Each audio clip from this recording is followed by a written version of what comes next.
Bismillah, alhamdulillah, wassalatu wassalamu ala man la nabiyya ba'dah wa ala alihi wa sahbihi wa mawalah amma ba'du. Rabbi shrah li sadri wa yassir li amri wahlul 'uqdatam min lisani yafqahu qawli. Ya Fatihu ya Alimu yassiru ya Juja ya Allah ya Rabbi ya Rasulullah. Qala mu'allif rahimahullahu ta'ala alaih tambihun. Ini merupakan salah satu mengingatkan ya. Kalau mengingatkan ya ada yang diingatkan, dan ada yang harus kita ingat-ingat. Apa isi kandungan yang harus kita selalu ingat? Isi kandungan tersebut yang bagi lil abdi ayat tahsya aqda'ud dhahir wa batinah sobahan wa masya'an. Ini diperlukan untuk seorang hamba ya.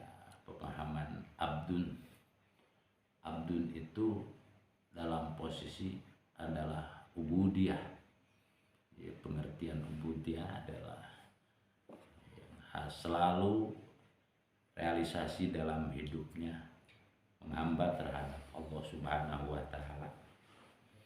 Karena salah satu yang istimewa dalam abdun, ketika abdun tersebut paham sebagai abdun, hamba paham sebagai hamba.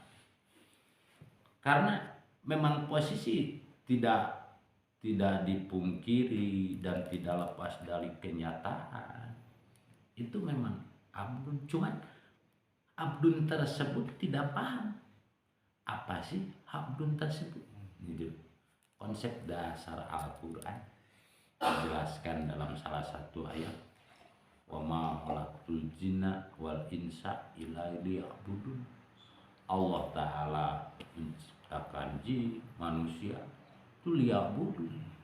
Ulama-ulama tafsir menjelaskan adalah liya'rifun tuh supaya paham mengenal Allah. Itu salah satu.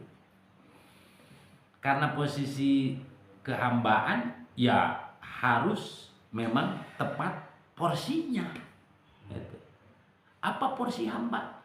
Porsi hamba adalah la haula wala quwwata illa billah. Tidak ada daya dan tidak upaya. Kita ada daya dan upaya. Itu memang itu Allah Ta'ala yang berikan. Ayat tasya Allahu dhahir wa batin sobahan wa masya'an ala hafadat hududullah. Ini jadi mesti ya diharuskan itu jiwa dan raga nih ya, jiwa dan raga. Kalau jiwa ya meliputi daripada dohiriyahnya itu dohiro kan, dohiro tuh kita ada tangan, raga tuh ada kita kaki, mata, hidung, ini kita lisan kita, mulut kita, itu memang ada batasan-batasannya. Makanya porsi dalam penghambaan dalam ibadah itu harus gitu ada nilai kurbah. Nah, ini nilai kurbah itu. Jadi nilai kurbah yang memang merealisasikan dalam pelaksanaan ubudiyah tersebut secara amaliyahnya itu. Ini merasa kurbah itu merasa berdekatan. Kalau dalam tauhid ya kita mendekat sama Allah tuh tidak ada sekat, tidak ada batas. Itu. Ya yang namanya tidak ada batas ya udah. Itu. Apa sih yang membatasi? Kan tidak ada kan? Itu. Sobahan wa masya'an itu secara makna itu dalam seluruh hidup kita ya, secara keharian kan ada siang dan ada malam, selalu seperti itu. Makanya kalau kita tidak dijaga oleh Allah, kalau kita tidak diraksa oleh Allah, itu memang itu melelahkan. Tapi kalau Allah yang jaga, ya udah itu. Kalau Allah Ta'ala yang urus, ya udah beres. Karena apa? Karena yang harus dijaga ya ala hafadhu hududillah. Ini nih, hafadhu hududillah, ada batasan-batasan ya. Jadi intinya itu sebagai hamba jangan gitu, apalagi bukan jangan ada realisasi seera udah dewe gitu ya, itu kahayang kurang itu kumaha, tidak bisa. Ada rambu-rambu karep ingsun, ada rambu-rambu ya, ada rambu-rambu, ini harus dikerjakan, ini tidak boleh dikerjakan. Karena posisi hamba ya, kalau memang ada batas seperti itu, ini kerjakan loh. Salah satu kewajiban umpamanya yang 1 kali 24 jam tak pernah bisa berhenti, salah satunya ya sholat 5 waktu. Ini mentang-mentang kita kan udah amal itu. Nah, itu kan ada gitu. Karena ini kan perintahan hudud tersebut, karena menyangkut hudud itu ada yang diperintahkan dan ada yang ini tidak boleh ya, sama itu. Jadi kita melaksanakan apa yang diperintahkan sebagai nilai penghambaan, apa yang kita jauhi itu merupakan nilai penghambaan. Jadi isi kandungan ala hududillah tuh memang pengamalan atau memang tidak mengerjakan, itu porsinya udah jelas ya. Itu dalam buku. Subhanallah, istimewanya ya. Makanya pengamalan kaitan dengan keistimewaan, keindahan yang namakan fadl Allah ya. Jangankan untuk kita apa yang Allah Ta'ala perintahkan melibatkan kewajiban, sunnah-sunnahnya aja udah istimewa ya. Itu kalau kita mau istilah kini kan mau ganjaran, ganjaran 2 rakaat saja, 2 rakaat nih. Kita sebelum fajar kayak sekarang itu Rasul menjelaskan rakaatani qoblal fajr atau rakaatani khairum minad dunya wa ma fiha. Kita menghadap Allah melalui sholat ya, 2 rakaat itu nilai keistimewanya khairum minad dunya wa ma fiha. Makanya kalau kita nuntut ganjaran dari Allah Subhanahu wa Ta'ala, itu sebetulnya kalau untuk dunia terlalu laib dan terlalu lemah dan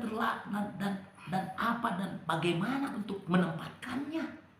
Karena 2 rakaat saja khairum minad dunya wa ma fiha.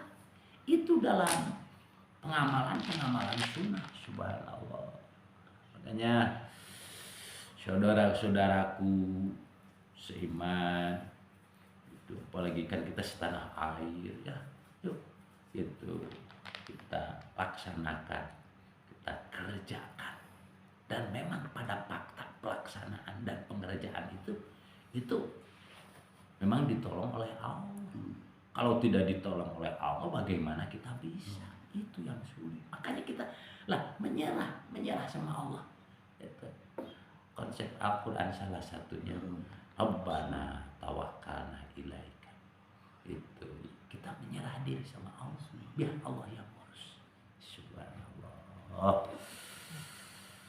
Itu alati haddahalaha, yang memang di situ ada rambu-rambu. Tidak boleh ini gitu, bukan mampu dan tidak mampu gitu. Ini kan merupakan batasan. Contohlah sebentar lagi kita Ramadan nih, itu dibatas makan, jadi batasi sebelum imsak ya. Jadi imsak kan imsak tersebut awal kita tidak makan itu walaupun memang makanan itu yang kita makan halal. Coba tempe halal nggak? Apalagi yang kita beli hasil keringat kita ya, itu beli tempe halal, beras halal, ada nilai rezeki lagi beli daging itu.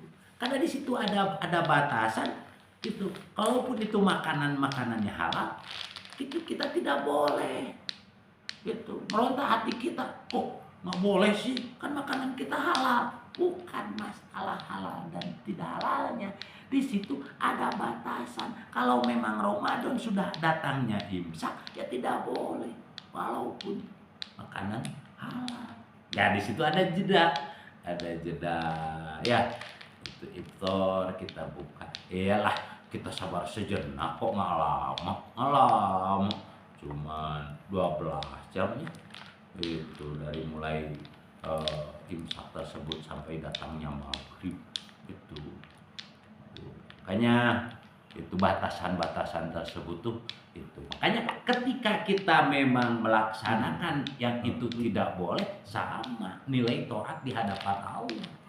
Itu nilai taat, nilai patuh, nilai di situ adalah nilai penghambaan. Lo hamba nggak boleh ini, lo hamba kerjakan nih, itu nilai taatnya terhadap Allah Subhanahu wa taala. Allah ta'ala wa hal qomat bima umir tabihi minal ghatil basor. Salah satunya kita selalu menjaga ya, itu dengan kaitan tadi jiwa ya, dohir kita. Mentang-mentang kita kan sehat, penglihatan kita masih terlihat, itu pandangan kita masih tajam, padahal itu tidak boleh untuk kita lihat. Kita melihat aja begini, padahal yang kita lihat adalah yang diharamkan oleh Allah. Itu ya, salah satunya kita membatasi lihatan daripada yang Allah Ta'ala haramkan. Melihat isi yang bukan mahram, apalagi auratnya ya, itu kita batasi. Gimana sih, kan sekarang sulit itu membatasi penglihatan tersebut. Jika kita memang hal seperti itu merupakan salah satu perintahan dan memang dibatasi oleh Allah, tidak bisa, tidak boleh dilihat, itu ya memang ada salah satu nadru ula laka wasani alaika. Kita nggak sengaja pas kita lihat, ulah milik gede, ya udah jangan diterusin. Lain aja berembentak, ditinggal kain lebar, ditinggal doraka, terus nama dipolototkeun, penting mah tulah ngicup cenah. Itu mah pendapat itu pendapat jelas ya, itu ghadil basar. Itu dalam ayat Al-Qur'an dijelaskan, kullil mu'minina yagudduna absarahum wa yahfaduna furujahum. Itu kita jaga penglihatan kita dan kita jaga itu parji-parji kita ya, supaya tidak melakukan zina apalagi ya. Itu karena situ kan jangankan untuk melaksanakannya, mendekat saja pada pekerjaan zina kan itu sudah dilarang oleh Allah. La taqrabuz zina. Jadi jangan dekat-dekat pada memang pada pekerjaan yang terjadinya pelaksanaan zina. Salah satunya itu adalah khalwah, paduduaan ya, berdua-duaan dengan yang lain mahram itu. Ya kalau dengan istri yang sudah itu kan lain. Ini yang bukan mahram, yang masih diharamkan untuk bergaul. Qudul basar wa haddul lisan. Nih lisan kita ya. Ada istilah itu lisanmu harimaumu gitu loh. Karena apa? Karena memang salah satunya ada penjelasan salamatul insan bihibdi lisan. Itu orang kan akan selamat karena menjaga dia lisannya. Karena apa? Coba secara contoh ya, itu walaupun bukan di kampung yang memang orang-orang itu keras, tapi kita tantang sekeras mungkin. Istilah bahasa Sunda masuk orang dia ketrokeun jeung sireum-sireum neng nyaho jeung aya diladenan ku sorangan kabeh sadesa. Tongkos desa ngabring RT geus riweuhnya. Itu. Makanya tuh lisan tuh tersebutnya. Tapi lisan ini jadikan salah satu alat pengantar bagaimana kita muqarabah terhadap Allah Subhanahu wa taala. Itu. Makanya tuh lisan tuh harus jadi alat zikir. Lisan tuh harus jadi alat tasbih. Lisan tuh kalau kita berdekatan kita jadikan salah satu alat. Itu baca Al-Qur'an, baca sholawat, baca tasbih, istighfar, muji-muji Allah. Itu jaga lisan ya. Itu jangan sampai dengan lisan kita itu orang jadi sakit hati, apalagi jadi keributan. Istilah kita ngadu domba, kan ngadu dombanya tapi dengan lisan tuh orang cuman bicara A, datang ke si B dia bicara C. Itu yang penting bagaimana ini orang jadi ribut gitu, bagaimana ini kampung pematema jadi perang. Ini yang paling bahaya ya. Jauhkan diri dari apa jauhkan ya omongan ucapan kita yang mengandung apalagi yang membuat dosa. Ini salah satu hal yang sangat penting harus kita sikapi. Lisan kita jangan sampai dijadikan alat gibah. Jadi kita selalu memproduksi kesalahan, memproduksi golbun lot. Itu Allah Ta'ala akan marah. Dengan apa? Walaupun di situ dalam gunjingan apa yang kita katakan ya memang benar. Misalnya kita contoh ya, ini contoh. Ini orang pendek, hitam lagi. Orang semua. Si eta mah jelema nu hideung, pendek teh ya, goreng patut lain si anu. Nah itu menunjukkan pada fakta memang nyata itu gibah. Walaupun dia mengkles gitu kan, itu bukan gibah kan? Kenapa? Karena kita bicara memang apa adanya. Justru yang gibah tuh yang bicara apa adanya. Dengan kata-kata kita, orang tersebut akan menjadikan apalagi sakit hati. Itu kejelekan-kejelekan yang kita ungkapkan. Ulah nggak usah lah saya ya, usia kita yang memang singkat itu. Yuk ini kita bagaimana kita bertasbih, bagaimana kita memuji-muji Allah, bagaimana kita selalu zikir melalui bacaan Al-Qur'an. Jadikan salah satu alat. Walaupun umpama di situ orang lain perkumpulan ngomongin orang, kita mah enggak ngomongin, cuma jadi pendengar kok, ya sama karena di kumpulan tersebut. Semoga ya ditolong oleh Allah, dijauhkan dari gibah karena itu dosanya sangat besar. Itu dosanya melebihi zina. Naudzubillah, kalau Allah Ta'ala tidak bimbing, kalau Allah Ta'ala tidak memberikan hidayah, kalau Allah Ta'ala tidak memberikan taufik, itu kita sulit. Makanya kita kembali kepada konsep dasar sebagai hamba. Apa? La haula wala quwwata illa billah. Tidak ada daya dan tidak ada upaya untuk mengerjakan kebaikan kalau tidak ditolong oleh Allah. Baik di lisan wal uduni, ini yang kita dengarkan ya. Itu makanya nih, karena apa? Karena kalau orang selalu mendengar kejelekan ya tersirat dalam hati. Kadang kita itu merasa bagus daripada orang tersebut. Kita mendengarkan, cuman kita mendengarin kok, ya sama. Sebagai pendengarnya pun sama kan. Itu. Pokoknya ini hati ya, hati kita itu bagaimana itu dalam benak hati itu tersirat kebaikan itu. Jadi adapun kita mempunyai rencana, berencana yang baik. Itu berencana yang baik. Kita mencontoh ahli-ahli soleh mencontoh aulia-aulia Allah, atba'ut tabi'in, apalagi sahabat, apalagi Rasulullah Shallallahu Alaihi Wasallam. Rasul sudah punya jaminan dari Allah apapun kaitan dengan jaminan maghfirah amnesty dari Allah. Rasul sudah dijamin.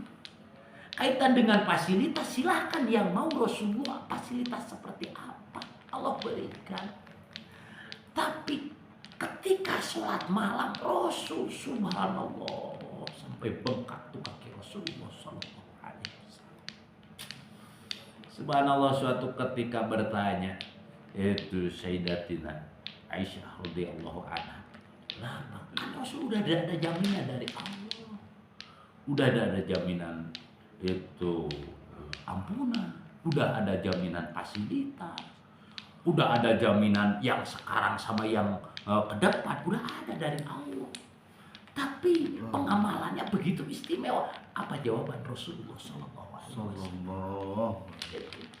Apakah kamu tidak mau punya suami dan punya Rasul ahli syukur? Subhanallah, disyukur terhadap Allah Subhanahu Wa Taala, yang tidak ada sekat, itu langsung kepada Allah. Itu Allah sendiri yang menjelaskan, la in sakartum la azidannakum.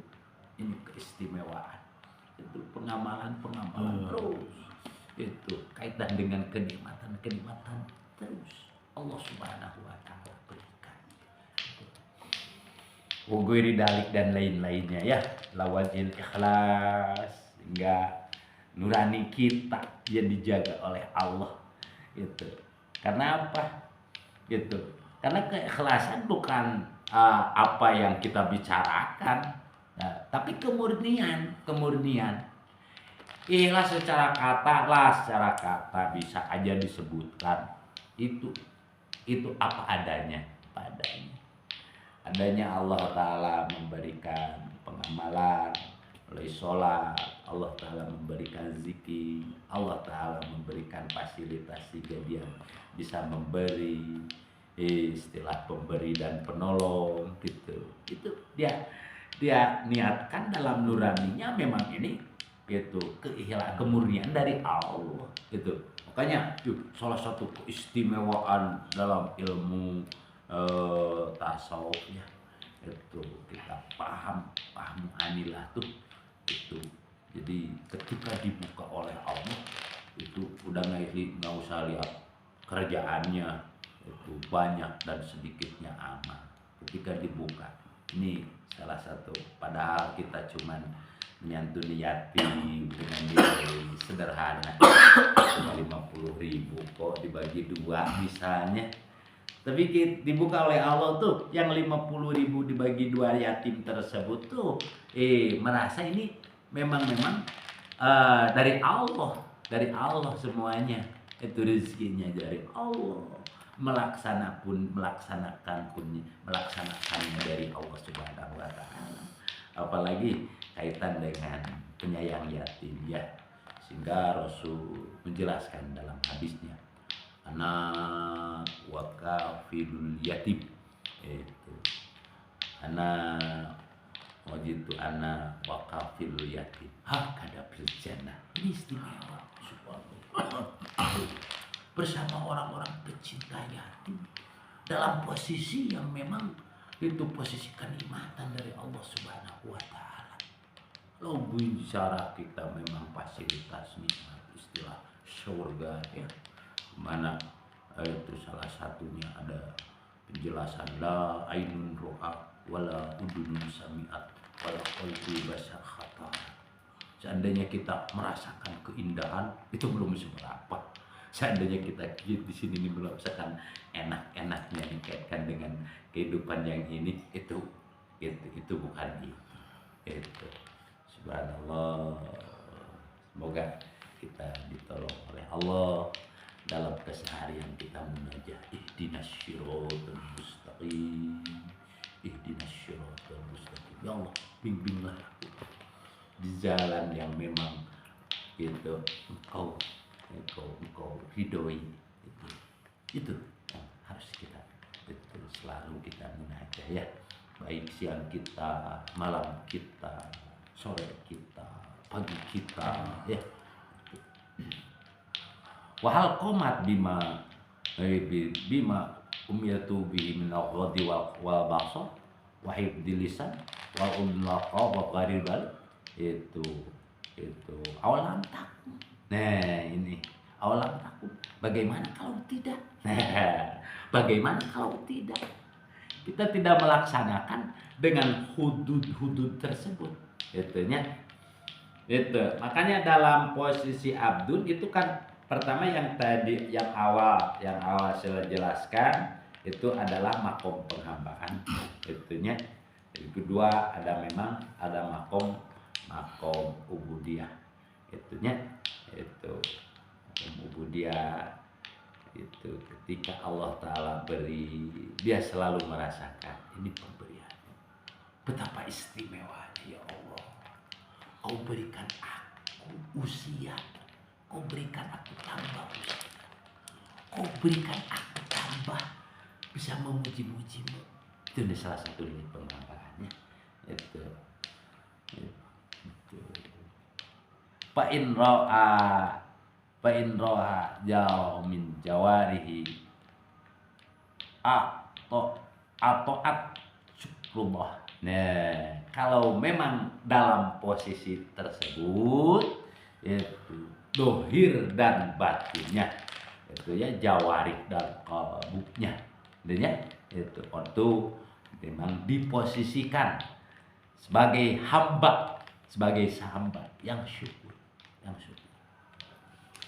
Walaupun memang syukur tersebut itu syukur, kita mensyukuri dari apa yang diberikan oleh Allah. Mensyukurinya pun itu diberikan oleh Allah. Karena apa? Karena konsep dasar manusia adalah la haula wala quwata illa billah, tidak akan mampu kalau tidak Allah Ta'ala tolong. Jadi contoh, kalau salah satu contoh dia diibaratkan, kalau ibu atau bapak atau siapa saya saudara-saudaraku diberikan nih 1 unit mobil Innova sama presiden, itu ya kita diberikan 1 unit mobil Innova. Itu dalam keseharian yang akan datang, besok keesokannya lagi, gitu presiden itu kan banyak mobilnya, misalnya itu kita menaiki Fortunernya itu di atas Innova tersebut, kata presiden kamu mau mobil ini, ya udah ambil aja deh. Kalau yang tadi yang pertama diberi presiden, kalau yang kedua yang memang diberi presiden, yang pertama itu dimasuknya, yang kedua tersebut apakah syukur kita? Bukan, itu ya, itu kan itu. Bagaimana kita mensyukurinya? Itu makanya fakta dalam itu syukur tersebut adalah memang kita tahu aja ini nikmat dari Allah, itu udah syukur ya. Secara kata kita terhadap Allah Subhanahu wa Ta'ala dengan mengucapkan alhamdulillah. Di pagi ini kita diberi sehat oleh Allah. Ya. Semoga apa yang saya sampaikan walaupun sekelumit ada manfaat. Betul, kan penontonnya pamein kan.